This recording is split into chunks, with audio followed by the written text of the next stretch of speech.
বর্তমান এআই এর যুগ। তোমাদেরকে জেনজি বলা হয়, যাদের জন্ম 1996 থেকে 2012 এর মধ্যে হয়, যে তাদেরকে জেনজি বলা হয়। কারণ 1996 সাল থেকে 2012 সালের মধ্যে তথ্য প্রযুক্তির উৎকৃষ্টতা সাধন হয়েছে। বর্তমানটা এআই এর যুগ।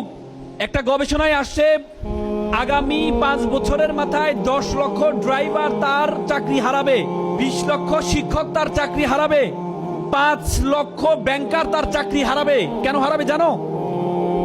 তোমরা জানো ইন্ডিয়াতে, কেরালাতে এআই শিক্ষক, রোবট সে ক্লাস নেয় এখন। ভবিষ্যতে ব্যাংকগুলো পরিচালনা করবে রোবটরা। তোমরা জানো এখন গাড়ি বের হয়েছে, টেসলা গাড়ি বের হয়েছে যেখানে ড্রাইভার লাগে না। তার মানে ভবিষ্যতে তোমরা যদি দক্ষতা অর্জন করতে না পারো, তাহলে তোমরা বর্তমানে প্রায় 10 থেকে 12 লক্ষ বেকার আছে, যারা গ্রাজুয়েটেড বেকার, অনার্স মাস্টার্স পাস। তোমাদেরকে দক্ষতা অর্জন করতে হবে। তুমি যদি দক্ষতা অর্জন না করো, তাহলে তুমি তোমার পরিবারের জন্য একটা বোঝা হিসাবে তৈরি হবা। উপমহাদেশ সেরা কবি ফরিদুদ্দিন বলেছেন যে উনসু মাতলু বেজা হাত দরগাহা হার তুরিগো বাজে গো খুদ নিশা। তিনি বলেছেন পৃথিবী যাকে খুঁজে বেড়াচ্ছে, তুমি সেই ব্যক্তি, তুমি তোমাকে খুঁজে বের করো। তুমি যদি তোমাকে খুঁজে বের করতে না পারো, তাহলে তুমি বুঝবা না যে তোমাকে কেন সৃষ্টি করা হয়েছে। তাই তো সক্রেটিস বলেছে নো দাই সেলফ, নিজেকে জানো।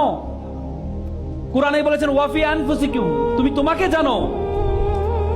তুমি যদি তোমাকে না জানো, তাহলে তুমি মনে করবা তোমাকে আল্লাহ তাআলা অনর্থক সৃষ্টি করেছে। তোমরা জানো 2006 সালে বাংলাদেশে একটা অপটিক্যাল ফাইবার স্টেশন করা হয়েছে কক্সবাজারে।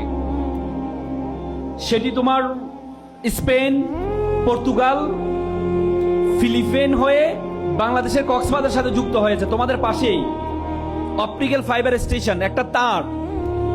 এ তারের দূরত্ব ছিল মাত্র 17,000 কিলোমিটার। একটা অপটিক্যাল ফাইবার কেবলের কারণে পুরো পৃথিবীটা আমাদের হাতের মুঠে চলে আসছে। বিজ্ঞান বলে আমাদের মাথার মধ্যে নার্ভ আছে, প্রায় 2 কোটি নার্ভ আছে, 2 কোটি তার আছে। বলা হয় থাকে একটা তারের সাথে যদি আরেকটা তার লাগানো হয়, তাহলে 2 লক্ষ কিলোমিটার হবে এটা দূরত্ব। Do you imagine? মাত্র 17,000 কিলোমিটার দিয়ে পুরো পৃথিবীটা আমাদের হাতের মুঠে চলে আসছে। 2 লক্ষ কিলোমিটার যে নার্ভ আল্লাহ তাআলা তোমার মাথার মধ্যে দিয়েছে, এটা দিয়ে পুরো বিশ্ব জগৎ তোমার হাতের মুঠের মধ্যে চলে আসবে।